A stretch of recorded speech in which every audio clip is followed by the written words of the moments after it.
Ciao amici, oggi siamo a Treviso e stiamo per incontrare Alberto Rettore e la sua compagna. Eccolo qua! Ciao! Ciao, Ciao. ciao Alberto. Permesso?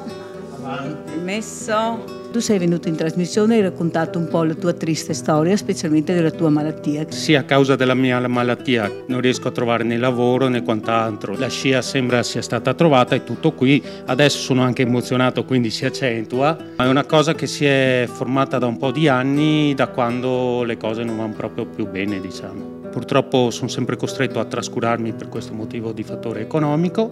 Io sono qui, ho solo voglia di dare, non di lavorare, perché la parola lavoro è una parola semplice da usare. Io ho voglia di dare, che è diverso.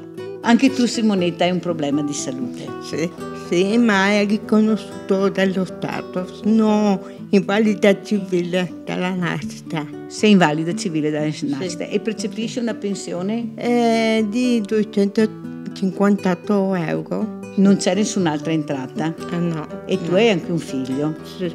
Come ti trovi e cos'è per te il banco alimentare? Il banco alimentare innanzitutto è stato, non dico la soluzione, ma è stato un sistema di sopravvivenza. A noi è successo, come ha detto prima anche tu, l'hai detto Mirella, un figlio, di dover rinunciare per il figlio.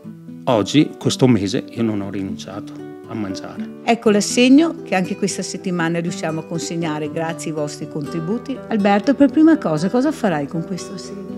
Mi curerò, penso alla salute. Qualcosina. Simonetta? Io pago le bollette e le spese di casa.